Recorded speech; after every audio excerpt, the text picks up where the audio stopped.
Welcome to the EpicMan Podcast, where we let our curiosities and theories run wild and sometimes talk relevant news. I'm Josiah, and with me, my two friends and co-hosts, Ben and Mike. We are finally all back together once again. Back at it again. How are you guys doing on this beautiful day? It's back, all right. Ben is back, and it's about time. It's about freaking time. Actually, he was here last week. So. Wait, what? Well, I go out of town to pick up my wife from Chicago. So, you know, I had to take care of my family and not just abandon her to her own devices and leave her there stranded. That's, I mean, yeah. But I could have been here too. Yeah. At least you showed up, so that's good. Well, you know, it's just unacceptable that I wasn't there. Yeah, totally. According to some people. So, you know, we're all back together once again, and we have a lot of very spicy topics to talk about today. Spicy. But first, right off the bat, I just want to ask Ben, how are you doing? How are you doing? Why are you targeting me? Because, well, first of all, I can't hear you because you're so far away from your mic. Why are you... What are you talking about? Second of all, Ben, you're quiet. Yeah, you have a look of solemn composure on your face. Are you all right? I am always solemnly composed. I'm doing all right. Just spill your feelings, man. Just tell us. How are you doing? How's it going? Good. Yeah, good. Wow. Yeah. Wow. Really just spilled it all right there. Wow. Yeah, I got about 6 hours of sleep today. Better than yesterday. Nice. Well, that's good. Yeah. Man, But I still felt more dead today than I did yesterday. So I don't know. But, you know, it's fine. It is what it is. I feel that. You're gonna be all right, bro. Sometimes I get like 3 hours of sleep and I feel great. Like absolutely amazing. And then you get like 6 hours of sleep and you feel like trash. Yeah. Yeah. Like if I get any sleep past like 7 hours, like I feel terrible. Yeah. I feel absolutely terrible. I'm the same way because my body's adapted to less sleep. So it's just also it's because you guys aren't 30. Because when you hit 30, your body hits like a huge wall that says if you get less than 7 hours tonight, I'm gonna punish you. And you're like, what are you talking about? Shut the frick up. No, you won't. And then you do. If I don't get 8 hours of sleep a night, like I am struggling. Wow. Like I'll be sitting there doing stuff, and all of a sudden I'm like, what's going on? And my body's like, you didn't sleep last night. I mean, I do that anyway. I mean, yeah. And then that's why you don't sit down and relax, bro. You just keep on going. You just keep on freaking going. That's not a thing. Grind. It's not normal. That's what grind. I mean, that literally happens to me. Like anytime I sit down for like a movie or something, like I am always just like, oh my gosh. That's because you're tired. That's because your body's tired. It's trying to tell you something. That's why old people and stuff, as soon as they sit down on the couch, they're like, yeah, because their body's like, bro, we need more sleep.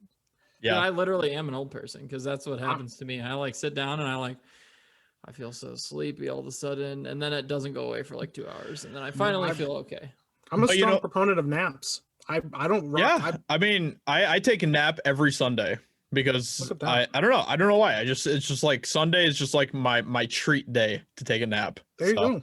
Yeah, I just take a nap whenever I feel like I'm like, get out of my way. The kids are like, we're hungry. I'm like, it's not time to eat. It's time to nap. I feed my kids. I make them something really big and heavy, so they're like struggling to eat it. And I'm like, all right, Daddy's gonna go lie down now. Yeah. Yep. Daddy's gonna take a nap. Yeah, it's time for nap time. And then I'm like, You should just put them to sleep with you. Just no, my kids don't do that. Nope. No, like my son sometimes will, but like my daughter has never. She's napped with me one time in my life, and it was like the most amazing thing ever. I was like, "Come lay down with Dad, yeah," and she's like, fell asleep, and I was like, and I stayed up most of the time. Like I fell asleep for a little bit, but most of the time I was just laying there, like, "Oh my gosh, she actually fell asleep." It never happens. Yeah, my daughter's the same way. She doesn't take naps at all. No. So the worst thing is like the first time I ever tried to take a nap with her, like she was like what 6 months or whatever, and I lay down and I'm like, when I wake up and she's just laying there like staring at me, and I'm like, oh, what are you doing?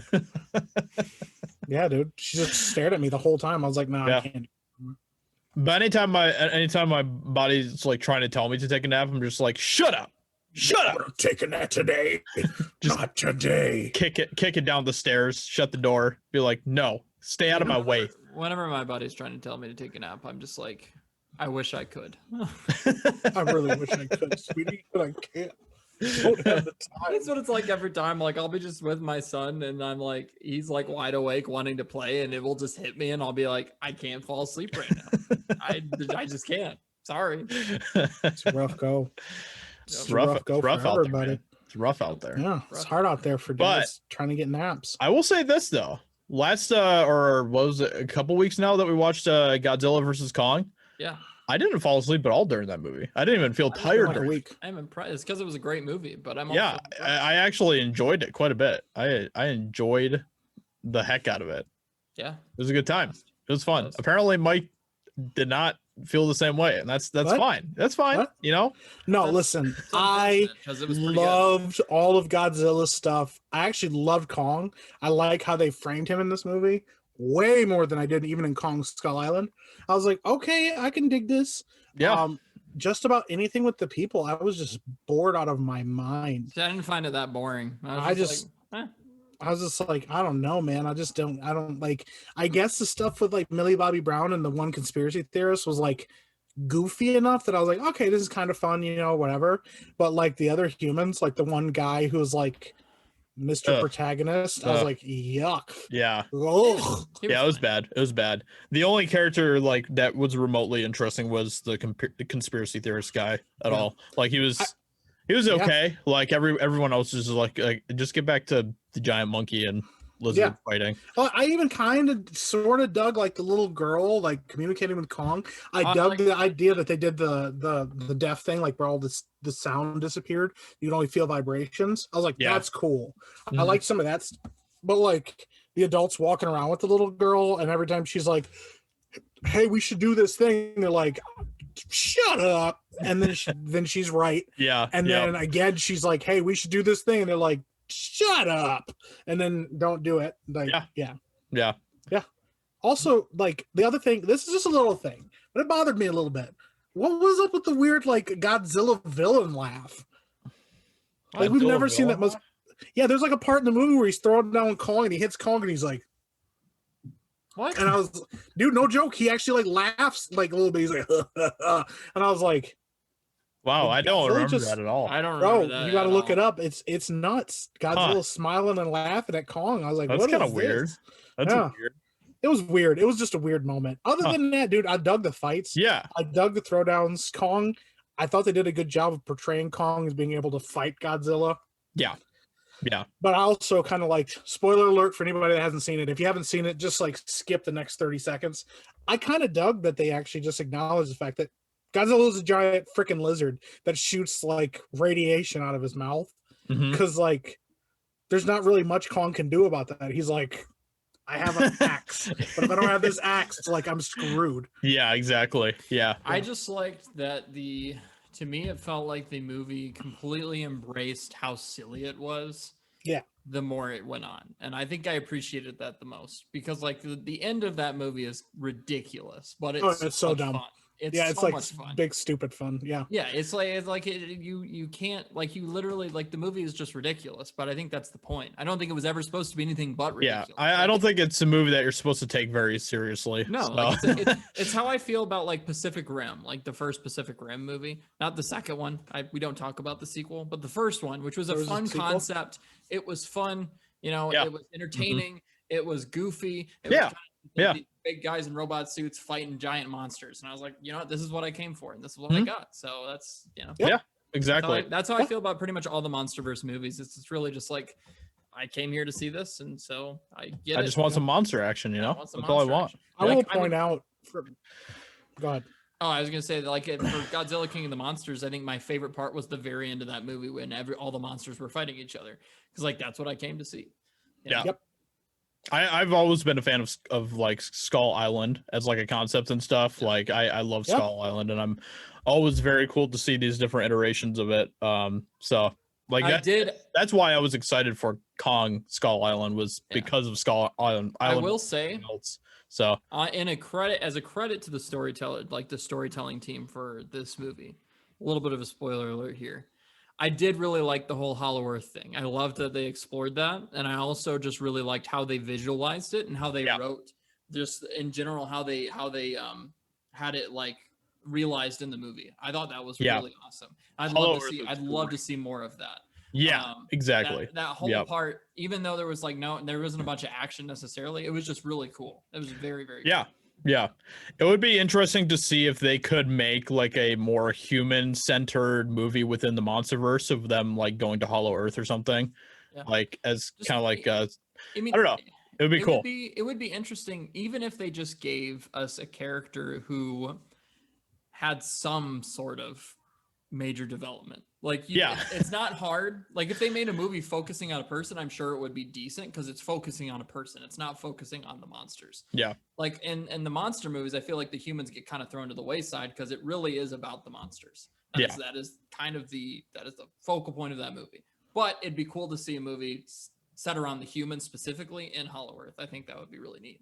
Yeah, I got one for you right here. I got an idea because this is something they don't really acknowledge in Godzilla King of the Monsters, but like the Asian lady in Godzilla King of the Monsters who like had like a super big hard on for Mothra. So she is. I know it's kind of hard to remember her, but all the characters are so mediocre. I can't remember them. That's fair. So she's actually a character from the original Godzilla movies, and I think if I remember correctly, they're twins and they're actually aliens from another planet, and Mothra's like their queen, and they have like a telepathic connection to Mothra. I would watch a movie where her and like a group of maybe some of the characters from the other movies go on an expedition to like find Mothra and like Hollow Earth. That'd be sick.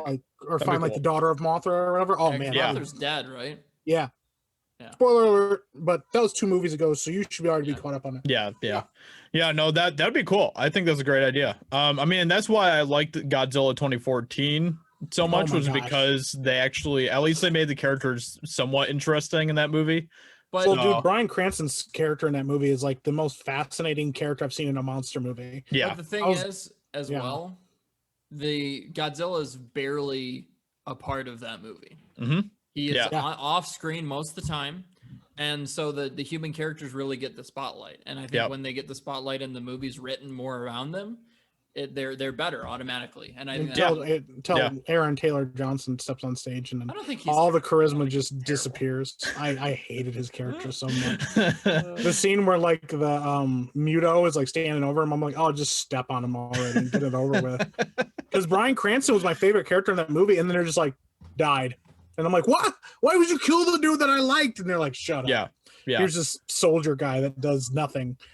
Well, it's weird because even when you compare like King Kong, like even like Peter Jackson's King Kong to like Kong Skull Island, like the characters in King Kong are like way more interesting than the characters in Skull Island were. There's so many characters in Skull Island too. Yeah. And I'm like, dude, back it down a little bit. They just don't really give you much to give a crap about any of them really. Like I think Tom Hiddleston's character was the only character I actually was like somewhat interested to see what happened and stuff. Is that him? Who's the female lead with him? Brie Larson. Okay, I don't even remember that. Dude, Brie Larson, Tom Hiddleston, Samuel Jackson, John C. Reilly. Great cast. Like 3 other major names. Yeah, that's a really good one of the cast. Skarsgård boys, I think, is in that. Yeah, but I'm like, but they did. I forgot. I watched that movie and almost forgot about it instantly. Yeah. Exactly. And then also like the fact that they're like, we got to make this Godzilla like, or we got to make King Kong like way bigger than he was. And they just kind of like, yeah, he'll get bigger because he's grown up. And I'm like 200 feet bigger because that's a lot. He got way bigger, way fast. He's only like 80 feet tall in the movie. Yeah. Although I guess Godzilla versus Kong took place like 40 years after the first Skull Island movie or whatever. So I guess that's like a 220% increase in height. It's going through puberty. It's 40 years. I mean, 40 years is a lot of time. Still, yeah. I mean, it is a little. It's obviously they stretched that a little bit. So they obviously had to make him bigger so that he could go toe to toe with the true king of the monsters. Yeah, which we all saw didn't work out so well for him, regardless. Godzilla straight up just more spoilers, whatever. At this point, whatever, we're balls to the wall deep in spoilers. Dude, when Godzilla like pins him to the floor and just like lets him know, like, bro, it's over. And Kong's like, no, it's not, and then he just dies.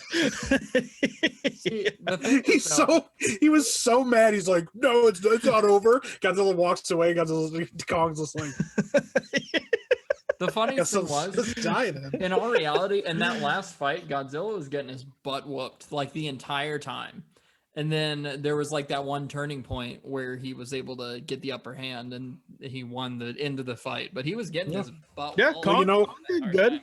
He did pretty good. You know what I want to point out, actually, though, and this is why I knew that Godzilla was going to win that fight, is because I've watched WWE wrestling enough to know that the guy doing the butt kicking in the middle of the match is the guy that loses the match. Yeah, yeah, that's true. Yeah, you start out hot, Godzilla had the upper hand, then you shift the narrative, and now it looks like King Kong, and then you come back in with the awesome finisher at the end, and you're like, oh snap!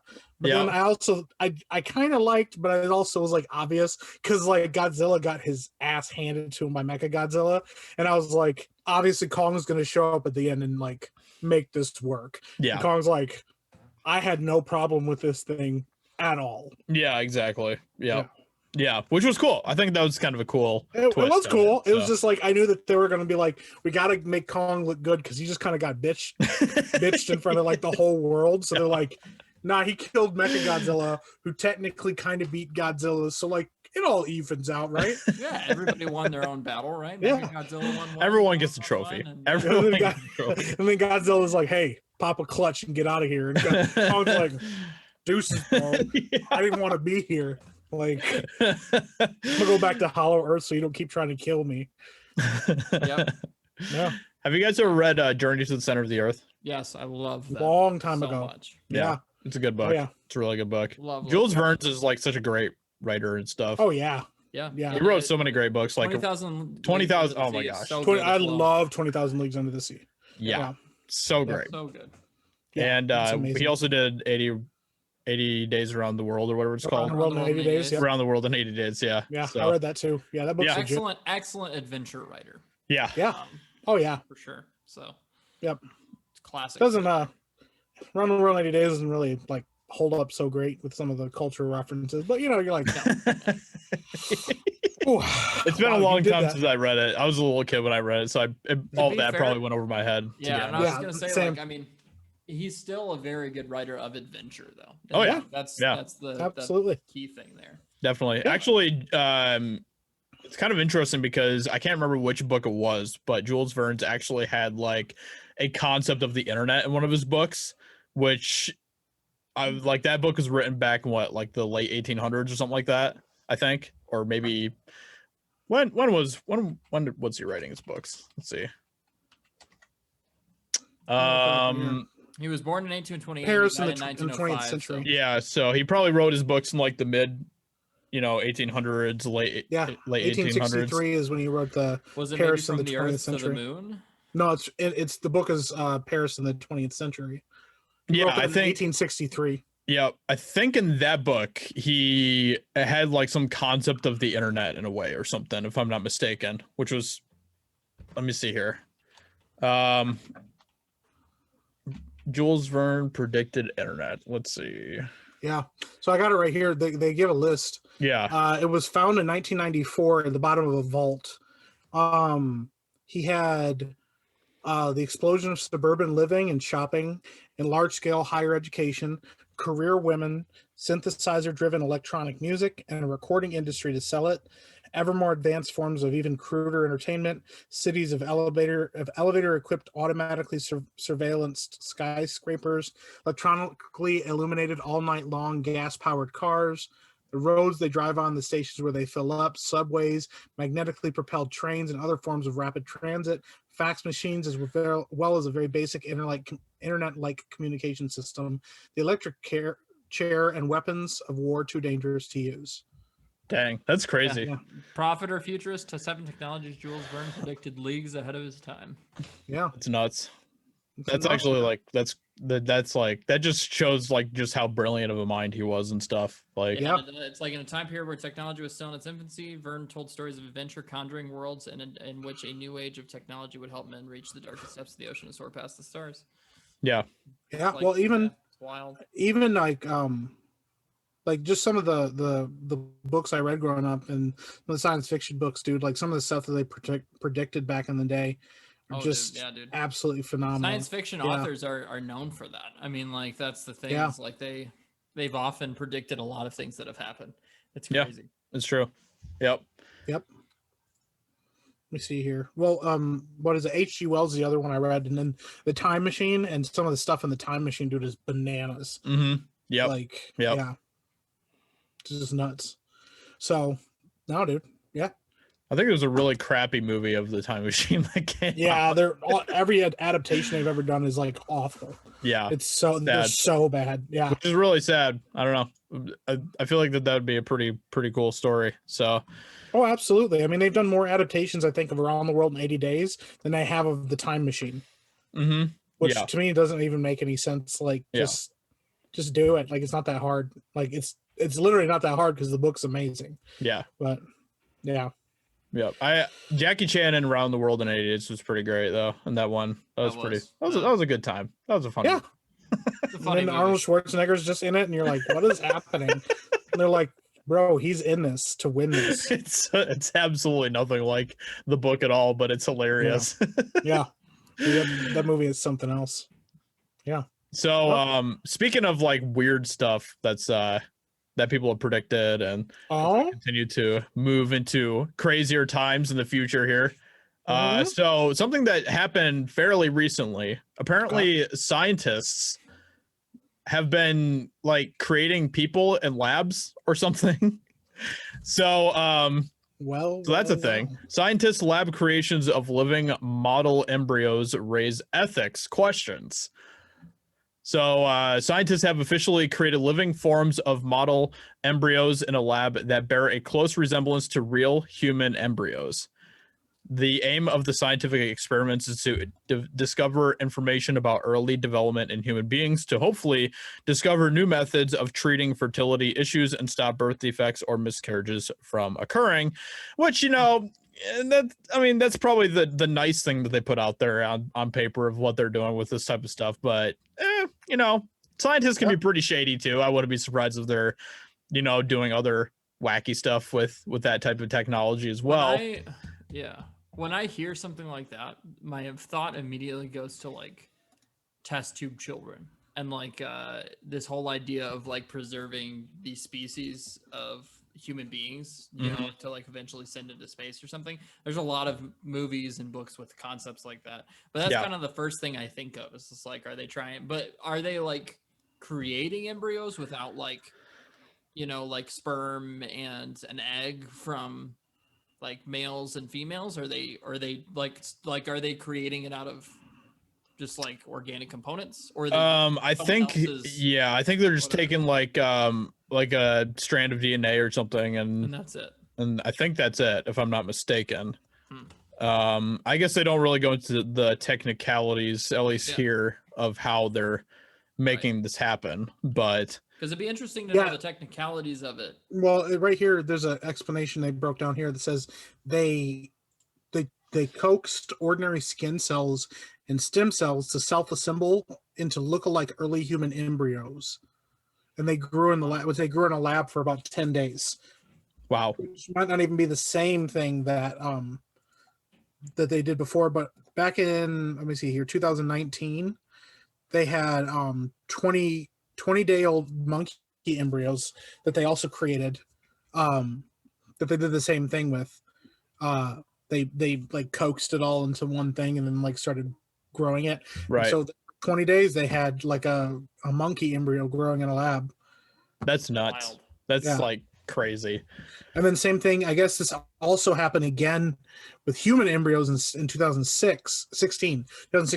They grew human embryos in the lab for 13 days, then stopped the experiments experiment because of internationally accepted rule that restricts scientists from growing human embryos past 14 days for ethical reasons. That's nuts, dude. Interesting. Yeah. But there's actually like a rule. Uh-huh. Yeah. But that's what they said. It sounds like it's not even it's an internationally accepted rule. But yeah, it's just crazy because No, it's like so that's like a pretty big rule that they have out there then. Like that's kind of crazy. So unless they did away with that, then they probably couldn't do much except for do research. They could still do research on the 13 days that they have those. Yeah. So embryos that they created. I always say, and this is like the conspiracy theorist in me, of like, this is what they're talking about.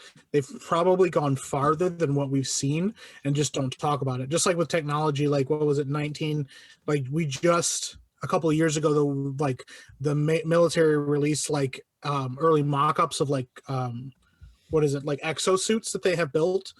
But it was in like the 1990s that they had these, like the things could like lift like 200 pounds like on a soldier's back, and so the soldier didn't hardly feel it and stuff. So they had that stuff, but tomorrow, I think. Yeah, but then they're like that's unclassified in 1990, which means whatever they have now has to be far more advanced than what they had then. Oh yeah, yeah. There's so much stuff that they do that we don't know about at all. And well, it's like interesting too, and this is a little bit of a deviation, but I just think it's kind of interesting. Like the trophy systems that we have in like Modern Warfare and Call of Duty and stuff are like real things. And back in the day, I remember hearing that like they had this thing that they could like stop like explosives and IUDs and any kind of explosive projectile in a certain range with. Yeah. And they were like, we can't talk about it because it's classified. And now it's commonly accepted that these things exist. Yeah. But that means that whatever they have now is way more, or even like the Iron Curtain in Israel, which is just like fire a rocket and watch nothing happen because, this thing that like can block just about anything that like comes in. So so then going back to like lab grown stuff, you almost wonder like in what labs where they don't have to worry about ethics, what are they doing? Yeah. Like I mean there's like all this crazy stuff of like people doing things with like human animal hybrids and stuff as well. And oh buddy, let me tell you what. I mean, like they do all sorts of just weird stuff out there. Check this out. Speaking of that, this was in 2017 in China of all places. Let me see here where it was at. These scientists injected human cells early on into a pig embryo's like development, and it grew to be 4 weeks old, and it was still like developing and stuff with like actual human genes inside of it. Jeez, that's scary, dude. Imagine if they were like able to do something like that, but make like animals super intelligent, like even more intelligent than they already are. Yeah. Mm-hmm. Yeah. Wouldn't that be crazy? I don't want to live in that world. Where you just freaking get like, you get outplayed by some random animal, like pig. A dog. Yeah, or a pig. Wow. There are animals out there that can absolutely outplay humans with how intelligent they are, but like a dog and a pig or something would be totally different. Yeah. Well, I think this is super weird, right? And it's kind of deviating again, but like in the Jurassic World movies that came out that we saw, the original like actual story was that they were going to have like human dinosaur hybrids. Like when they talk about what did you put inside that thing, originally the Indominus Rex is supposed to have like human DNA in it. Oh wow. That's why it was so smart.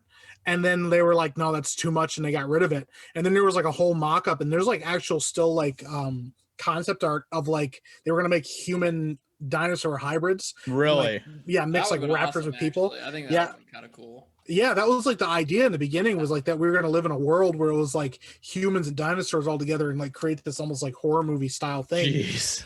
And then they kind of scrapped it in favor of like a more traditional, let's do the same thing that we've always done, kind of story. Yeah, that would have put the horror level on a whole new level and stuff for Jurassic Park if they did that. I'm looking at some of the concept art now, and like this is straight up like horror stuff. Yeah. Here. Oh, it's terrifying. So yeah.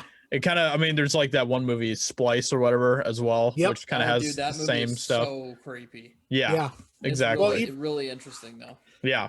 They even do that in so the 2017 or something, Japan did their own Godzilla movie called Shin Godzilla, which was supposed to be like a retelling of the original Godzilla tale, where like Godzilla isn't like a good guy, he's like a monster. And he like evolves over time, like, and starts out as this like weird like gross worm thing, and then turns into Godzilla we know. But at the very end of the movie, like, they hit Godzilla with this missile that like freezes him in place so he doesn't move.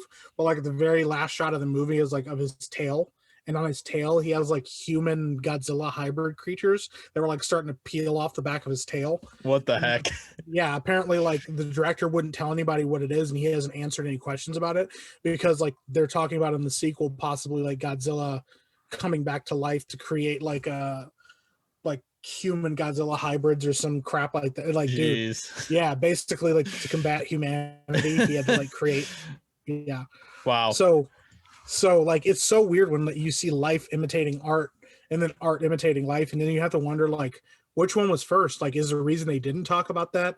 Yeah. Is because they have done similar things like this and it was too close to the real thing, right? You know, or yeah, exactly. Like, I mean, that's the thing is that like whenever these stories are taking place where people are throwing out these concepts, I mean, humans kind of take it and run with it, you know.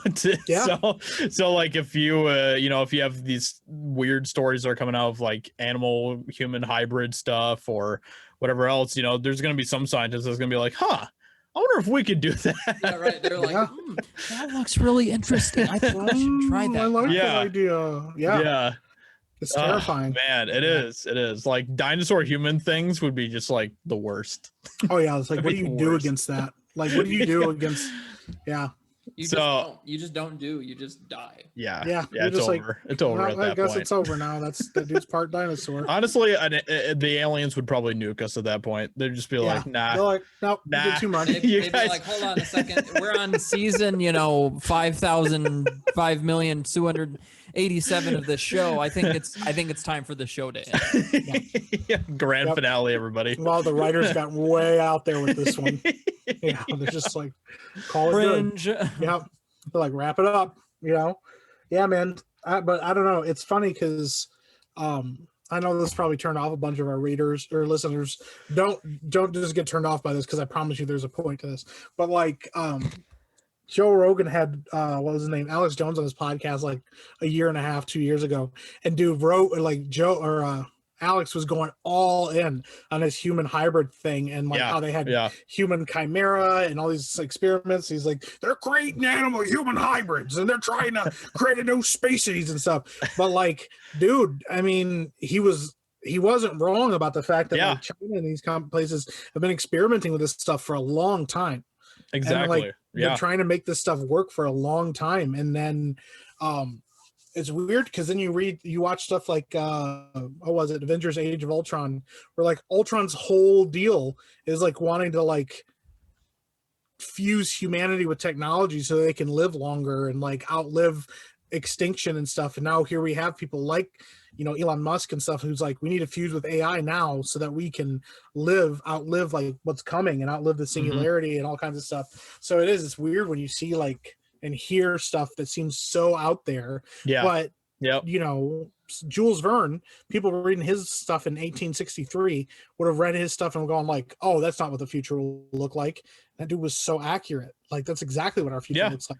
I mean, it's kind of weird because like Alex Jones is right a lot. People laugh at him a lot for his crazy ideas, but usually he's actually right. Like there's this one story that came out this week where like they literally talk about how like people and like all these elites in Hollywood or whatever like are using blood from young people to slow their aging and stuff. Like that was something that Alex Jones was talking about, and it's literally like coming out that it's like actually a thing. Yeah, dude. So it's like what was it? There's like there's like semen, like they have some kind of weird like facial cream that has like semen in it because it's supposed to be like good for your skin. Like Sandra Bullock was like, I think it was Sandra Bullock. I could be wrong. Don't sue me, Sandra. I'm pretty sure Sandra Bullock. She was like, yeah, I rubbed that stuff all over my face, and I'm like, what? That's weird. Yeah. I think she did say that. Because they're just like, apparently it is good for your skin. So Ben would know. I'm sure. Ben was like, well, bro, it's definitely good for your skin. No, but you know what I do know is mayo is good for your hair. Yeah. You found that out real fast. Found that out the hard way. Well, did you ever watch Ed from, what was it, 30 Day Fiance? He puts mayonnaise in his hair all the time. Gross. Yeah. Just lather it right in there. But yeah, that's how he keeps his hair nice and supple. Apparently it works. On the topic of Jurassic Park. Didn't Elon Musk just come out saying something recently about a Jurassic Park or something like that? He did. Like making a Jurassic Wow. Park? You got Ben that story, really Ben? forced that segue so we stopped talking about rubbing semen on each other's faces. You got that story, Ben? No, I don't, because I didn't read it. Oh. I just heard Pull about it up. Pull it up, Terry. Pull up that. All right. Well, good thing I have it pulled up here. Always snap. ready. It's I am like Josiah was always ready. I wonder if I can come up with a segue that Josiah isn't ready for. That's my new goal. Oh, I could come up with a segue that Josiah's not ready for. Oh, snap. Well, before we get to that, let's tackle this segue that you put us into here, Ben. Real life Jurassic Park, Elon Musk could make it happen according to business partner. So last weekend, Elon Musk's business partner said that he could probably build Jurassic Park. According to Max Hodak, the co-founder of Elon Musk's firm Neuralink, they have the technological ability to build a real-life version of Jurassic Park. We could probably build Jurassic Park if we wanted to, he said. Wouldn't be genetically authentic dinosaurs, but maybe 15 years of breeding and engineering to get super exotic novel species. So, it wouldn't be exactly the same thing as like the Jurassic Park, obviously, but maybe someday it would be. As far as a concept goes. Yeah, maybe they'll do human dinosaur hybrids instead. No, please don't. Just Please do. Please do. Just don't. Or maybe they'll just throw all sorts of random human animal hybrids in there and stuff. They must give me my human hybrids. Just don't, please. Just do it, Just do it. Dude, I want to see a human chicken. I don't think you do. I really don't think you do. Chickens are already terrifying. Human chickens. A human would be terrifying. So what do you think about that, terrifying. Ben? What do you think about that? Do you think this Jurassic Park should happen? Do you think that Elon Musk should continue with this great idea here? No. Oh, I like this idea. Real quick, I will be right back. You also think dinosaurs should come back. What's that, They Ben? should come back. That's why I'm gone. Dinosaurs need to come back. Dinosaurs absolutely need to come back for sure. Make it happen. I want to see dinosaurs walking down my street when I wake up in the morning. You know what does need to come back though? The giant sloth. Yeah, I really should wait till Mike gets back. Yeah. Megatherium. See that M right there where Mike is? Stands for Megatherium. That's why the letter M was invented, to be honest, was literally though. Megatherium begins and ends with M. So it's kind of a beautiful thing if you think about it. The sloth is a Toporus torporibus. Toporus torporibus. The Megatoporus torporibus. Give us some facts about the giant sloth, Ben. I want to see a human giant sloth hybrid. No. Oh no. Or even just like a human sloth hybrid. That'd be so scary, dude. That'd be terrifying. We basically are human sloths anyway because we're so freaking lazy. I mean, sloths do kind of look a little bit humanish in a way. Yeah, I mean, yeah. They kind of got like the face of like a weird disgruntled old man. Yeah. Kind of, yeah. Yeah. Did you know that there were seagoing ground sloths apparently? Apparently there were seagoing ground sloths. Seagoing ground sloths. Yeah, so giant sloths. Okay. They would go out into the ocean, apparently. Really? They just go swim out there? Just freaking go. Go swim with the whales or something? Yeah, dude. I mean, hey, they were like 10 feet tall. Maybe they surfed on whales. Well, it was dude, maybe that was just like a. Just imagine you take a teleporter back, and you just see a giant sloth surfing on a blue whale.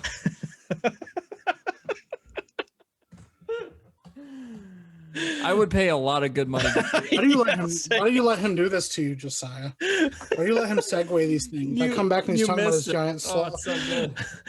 I mean, it was totally relevant for the conversation, Mike. So it was. Yeah. Well, I mean, it was. Josiah said he wants to see a human giant sloth hybrid. If you encourage him, he only does more. And then we were talking about how giant sloths probably surfed on whales back in the day. Yeah, because they were seagoing giant sloths. They were seagoing. Went out to sea.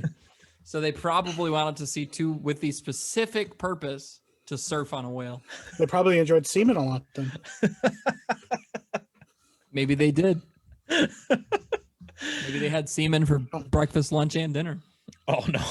I was talking about people that sail the ocean, Ben. What are you talking about, bro? I'm talking about people that sail the ocean. Sea men. Apparently, giant. They don't eat. They obviously don't eat people. They're not. But you know carnivores. They're not. There's no kind of predatory instincts. They died. People did eat them. And carrots. They probably did because they're not predators at all. They can't protect themselves. Yeah. They're like, I'm so weak. I'm a giant sloth, but don't hurt me. And they're like, shut up. Kumquats. They probably ate lots of kumquats. Lots of kumquats. They probably did eat a lot of kumquats. Lots of kumquats. All the kumquats. So I want to circle back here. Okay. I want to circle back. To what? Circle back or dinosaurs? No. Even further back than that. I want to go back to the humans and labs thing. Okay. Yeah. Okay. I want to ask you guys. So, no, don't do this. What is your ethical stances on all of that? What do you think about that? What do you think about the idea of people literally like forming human embryos in a lab? Ben, I'm gonna let you take this one first. I just think that that's a loaded question that would take a lot more time to actually hash out. But long story short, I think that if fiction in and of itself, science fiction, movies, media in general has told us anything, is that we probably shouldn't do that. It never goes well. I think that like human beings don't have I don't know. I feel like we don't. It's unnatural. Yeah. It's unnatural. Just say it, Ben. It's unnatural. It doesn't feel like something that we should be doing. Yeah. Yeah. Because it's unnatural. Yeah, it just doesn't feel like it fits within the forms of like what we do as people. Yeah, like we can make babies, like we can give birth to children, right? Mm-hmm. We don't need to create them in a lab, like we can just. But we also already kind of mess around a little bit in that type of concept because, people can, get these like, semen or sperm donors or whatever and stuff, right if they're like, for example, if their spouse is is infertile or something, they can they it's like, hey, let's just crank a tube up inside of you and whippity dap and there you go. And honestly, like that's tough too, because there's a lot of people that like families that want to have children, and that's something that they're willing to do. And I think that's where it really lies on what you personally feel comfortable with. Mm-hmm. Like I've never been in that situation, obviously, obviously my wife and I have a child and stuff. And so we obviously don't have that situation. So I don't even know how I would feel about that. Ben is not married. But for the people that do have a situation like that, I mean, I think it really comes down to how badly do they want children that they could consider to be their own. I guess, I mean, born of them. Yeah, that's definitely a lot more of a gray area than actually like creating a literal human. Yes, right. Creating a human in a lab, I feel like, is a lot less gray. Yeah, like, I just like, is it even a human? Like, right? Like, I don't know. Like, it just makes you wonder, like, what would something like that be if it was created? Would it have like everything that we have? Like, would it have emotion? Would it have conscience? Would it have, we were talking about? Was that last moral week? Compass? Would it have any of that? Would it? Was that last week that we were talking about? It really comes down to the question of what is it that makes you a human being? Like, is it your soul? Is it your emotion? Is it your memories? Is it any of these things? I think we were talking about that last week. Was that last week? Yeah, it was. Would it have those things? Mm-hmm. That's the real question. It's like, is it, in my opinion, I think that like human beings have souls. I think that's what makes them human, is having a soul. I think that's a pretty, commonly accepted thing for the most part, that souls are what make you human. It's more of like, what is the soul? That's kind of the more debated topic. I mean, you can't deny the fact that humans have some sort of moral compass in a way, even if we can't agree on what that moral compass is, we can all agree on. We all believe that it is inherently built inside us. Yeah. As people, I think. Yeah. So. And the questions that lie around that, I guess. Right. So. And that's one thing that people, pretty much anybody can accept that fact, is like whether or not they agree where that comes from or whatever, because obviously different beliefs. But I don't know if something created in a lab would have that. In fact, I don't think it would. Because I don't think you can create that. It is so unknown and so special and unique. I just don't think you can. I don't think that's something that you can make. Especially with kind of the roundabout way that they're going about it at this point, right, where they're basically just taking like some like stem cells and stuff and like it's like, create a human that way. Right. You're like they're taking pieces of skin or something. I don't know. Yeah. They're kind of like bypassing the entire creative process almost. Yeah. So Mike, what do you think? I feel about it, but what do you think, Mike? What are your thoughts about all that? Mike doesn't want to talk about this. He's gonna come in here with a hot take. I can tell. I'm all for talking about all of this stuff. So this is the type of stuff that I love talking about. I love talking about these like crazy questions and stuff. And so I have questions. I have an interesting perspective, I think. Okay. Because I was grown in a lab myself. I'm just kidding. Mike was like, I am a test tube child. Yeah, I was grown in a lab from, no, so I think the ethics of it maybe can be a bit more murky than we think, because they've already cloned like animals. And with the discussion I know you guys had last week was like animals like don't really have souls, or they don't seem to have like the sentience and the consciousness, but not the sentience but consciousness that human beings do. So they don't make moral decisions. They don't make decisions based on morality. Yeah. And I sometimes I wonder, I feel like we could learn a lot from growing a human in a lab. Like, I know it seems awful, because the idea is like, well, does that person have agency? Who like protects that person and looks out for that person and stuff? Right. And I think those are like seriously ethical questions. They really are. But from a scientific standpoint, if you grew a person from a lab and they actually were like able to like grow a human being and simulate birth, or however you bring this person to life, and that person ends up like being like either healthy or not healthy, and then like as a baby you can observe it and take care of it and stuff. I mean, like, I feel like we could learn a lot about what it means to be human. You could. I mean, I think in some ways you could, because I think it in some ways, if you did that, it would answer a lot of questions that people have. In a lot of ways. Like, a lot of people still have so many questions about things like that. I think that's probably one of the most common questions that people have. Just in general, a lot of people wonder like, what is so special about human beings or people in general, or living creatures that have, a consciousness and a soul. And and so part of me, because us all being like of similar belief systems, like we're all Christians, spoiler alert for anybody who didn't know that in the comments that were listening, but like us all being Christians, but like loving science and the idea of science and stuff. My thing is this, like, oftentimes the church is immediately like against, they're like, well, that's evil, like a clone won't have a soul.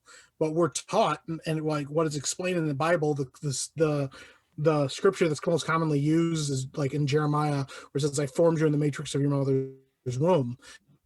So, and then somewhere else, I don't remember what scripture it is, where it talks about that God is the one that like fills people's wombs, that like he's the one that decides who, gives birth and who does it and all that stuff. So if that's all the case, and a life comes to be that is a person, based on all the like definitions of a person, maybe God decided to put a soul in that person. Maybe that life is like, we don't know, like, because like realistically twins are like a genetic defect, like it's an accident, or people that get artificially inseminated, like those aren't really their babies. Like there are people that have babies inside of them that are genetically not their children. Like it doesn't share the DNA of the mother or father, because they inseminate and like they fertilize an egg and then put it inside of somebody to grow. So like, what's the ethics of a person growing a baby inside of them? It doesn't even actually belong to them. There was like a story a couple months ago I read of a lady who got artificially inseminated because she was going to be like a surrogate mother. And then like the day after or something like that she got impregnated, her and her husband like did the deed, and she got pregnant with their baby. So she had twins, and when the twins came out, one of them was genetically hers and her husband's, the other one was genetically the other person's. And so like two different babies with two different genetic codes inside the same person is like, what are like, yeah, how does that work? Sometimes I wonder if like the life is sustained and can grow and become a person, maybe it's because there was a plan for that person, but also sometimes some of those things, like we said, we wouldn't know until it happened. Like if you make a person and that person doesn't seem to have any of the context that like humans do, maybe they don't understand things, or maybe they do have like severe mental like inhibitions, like maybe they're a sociopath or whatever, because that word is overused, but actually has sociopathic tendencies. They don't know how to relate to other people. Maybe that gives you an indicator. But then the question is, well, is that just a fluke? Because how do sociopaths get made in our society? Now, if you make two babies and they both turn out to be sociopaths, now the question is, maybe we don't. But then it gets back into what we talked about, well, not a couple weeks ago now, where we talked about Blade Runner and how like, what does it mean to be human? Yeah. Biggest question in that movie. Biggest question in that movie, because you get to the end of the movie, you don't know if Deckard's a human, but you want him to be. Yeah. Because of how he acts. Yeah, and because of how it makes you feel. And then you go, man, I kind of hope he's human, but we only hope he's human because we think that Blade Runners aren't people, because the movie tells us they're not people. Yeah. But you mean replicants? Or replicants, I mean, yeah. But we all know that they have more humanity than some regular people. Yeah. Well, I mean, and that's what, and Roy Batty in the first movie, that's the whole study is on him, really, and his sacrifice at the end of the movie, in a lot of ways. And so, I mean, Blade Runner is one of my favorite pieces of fiction in general. But wow, you never would have guessed. No, but yeah, I mean, I don't believe you, Ben. You never talk about Blade Runner that way on this podcast. I've never heard you mention Blade Runner. Never once. It's almost like I've never mentioned the Giant Sloth. Never. Nope. I don't know what that is. Nah. What's a megatherium?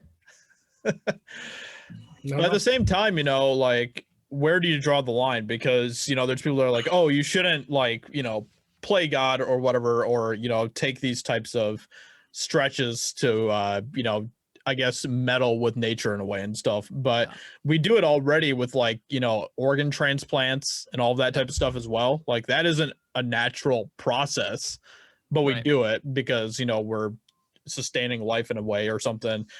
So it's like, where exactly do you draw the line? And I think that's a very interesting question to ask, is like, where is that line? Well, and I think that's a good question. But I also, there's something interesting that it's kind of playing devil's advocate, but also just kind of a side thing. Like, when you look at even people that have the like spiritual people that believe that you can affect the world around you with your will and with your words, with your voice and stuff, like, where's the line there? Because that means you're affecting nature itself with your very like essence. Like, people that say, put it out in the universe and it'll come back to you. Well, like, that means that you can influence the world around you to do things that bend to your will, or if you get into biblical ideas, like God telling Adam to like go out and conquer the earth, and then like multiply and like conquer the whole earth. Like it's supposed to belong to him and like be within his like grasp of will, or anything like that we read about like Jesus and his ability to affect miracles says that like the world was subject to his word. So if that's the case, then maybe there is less of a line than we think, because the line has to be like, sometimes we assume that if a scientist comes up with an idea that he's done it in and of himself, but I think the hubris in humanity is to think that anything that we've gotten on our own. Like, I actually got into an argument one time with somebody about like the whole self-made man idea, but I'm like, nobody's self-made by themselves. Like, everybody had help to get where they got to. Yeah. So the idea sometimes that scientists are like, I think it's arrogant of the scientists to go, look what I did. I'm playing God by creating life. I'm like, but you didn't create life. You took the blueprints that you knew might work to create life and created it. But the blueprints were already there for you. You wouldn't even know that if we didn't understand how life worked to the general. Because the thing is, like, you can't, like, even if you took like a pig embryo and injected human embryos into it and turned it into a pig hybrid, you didn't really create that life. You figured out how to manipulate the cells to do it themselves. Like, so you figured out how the blueprints work together. But like, if you have two things that are fundamentally like don't agree with each other, you can't do anything with them. Like, that's, you know, exactly.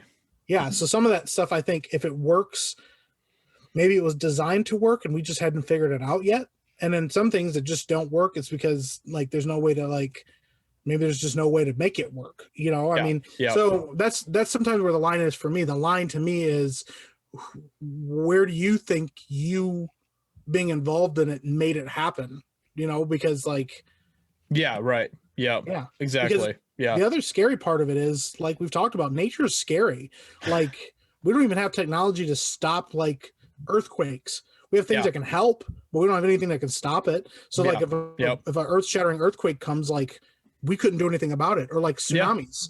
You know, we have places that literally know what it's like to live with tsunamis, build things around tsunamis happening, and they still come in and cause mass devastation, despite the fact that they know it happens. Force of nature. Or what happened in 2020? Like, the whole world stopped for 2 weeks because of a virus. But like, you know, regardless of the governments and everything and political side of it, the fact is a virus stopped the whole world for like 2 weeks. Like, one of the most, you can't even perceive it with the human eye. One of the smallest, most inconceivable things stopped an entire species from doing. You know, and then also to see like what we saw with like how quickly the reversal of things happened, like how quickly China's like air pollution disappeared and how quickly the canals in like Italy cleaned out on their own. People just didn't do anything. People didn't do anything, and nature was like, that's fine, I can fix it. So then like we watch like some of these games and stuff, like The Last of Us and stuff, where it's like been years and you see these buildings just nature's reclaiming things. It's almost like nature really does and has the capability of doing it. And sometimes it's almost like we're the ones that are at odds with nature about what it, like, we're the only ones curbing the nature from destroying us almost, you know, sometimes what it feels like. Well, exactly. I mean, that's why I think it's such an interesting concept of like humans versus nature, because that really is in a lot of ways what it boils down to and stuff. Because I mean, and you know, it's not just nature, it's I guess a fallen version of nature in a lot of ways as well too. So but it's interesting. Because like, even something I think is kind of fascinating is like when they create hybrids of animals, like they create like the liger, which is like bigger than a lion or a tiger and has all these interesting characteristics, but like it's completely sterile, so it can't even recreate itself. So it's like, oh, we did this thing, isn't that cool? But it can't even recreate itself. So even with that, like, there's like limitations on even what we can do, because nature just decides, no, that's not supposed to be a thing. You know? Exactly. I mean, well, you know, I guess, you know, God puts a specific code out there and everything and stuff, and you can, you know, kind of splice codes to a certain extent, but it's not going to be the same at the end of the day. So with all of that being said, that's all really interesting stuff, and I'm sure we'll talk about more of this type of stuff in the future, but that's going to be it for today. We've already been going for quite a while. So with that being said, do you guys have any last words, any weekly recommendations, any of that good stuff? So I got, go ahead, Ben. Go ahead, Ben. No, Ben. No. Ben? No. It's too late, Ben. Go. No, you had a better idea, but go for it. I did. Wow. Well, I was just gonna suggest. No, this week I've been trying out Outriders. Kind of interested. I don't know if it's good or not.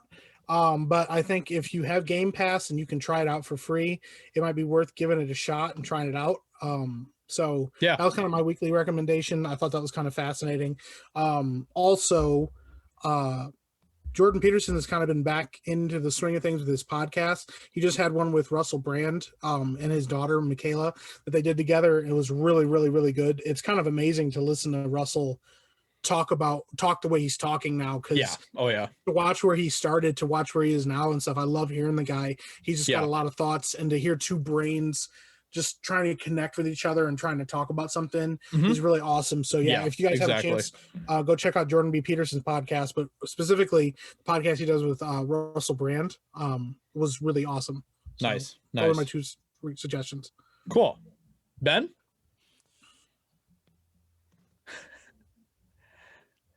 Did you just forget your recommendation? Watch Blade Runner. Blade Runner 2049. You can't. Oh my gosh! You can't just give the same recommendation every week. And go read about some giant sloths. Hey Ben, what's your poster in the back there? What's that? Recommend that to us. Oh, it's from Sword Art Online, and I'd rather not.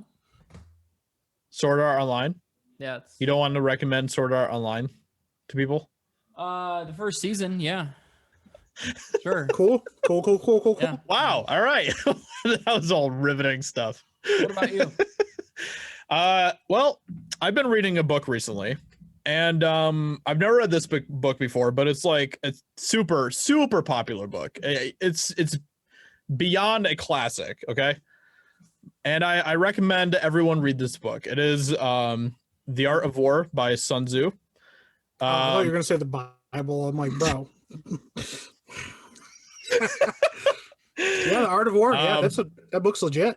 Especially if you are someone who is looking into starting a business, or you're someone who has any sort of ambition in a way at all. If you are someone who wants to go out there and just like kick life's butt and conquer the world and stuff, and that's your type of attitude, I absolutely recommend reading that book. It is very fascinating, and it's very applicable to many aspects of life in that way. So that is going to be my recommend of this week. Also, I'm just going to throw in an extra recommend because Mike did this as well, and I'm going to. And Ben, actually, technically Ben did as well. Sure. I'm going to recommend that everyone who is listening to this podcast who hasn't yet, go check out our two YouTube channels, EpicMan and Epic Explains. Those are our two currently active YouTube channels outside of this podcast as well. So make sure that you go check out that as well. Yeah. So with that being said, thank you everyone for coming out and listening and all of that good stuff. We appreciate it. Please leave a like, subscribe, a review, all of that good stuff. We really appreciate it. And a comment. We appreciate those comments. So hope you guys enjoyed, and we will talk to you next week. Bye. Bye.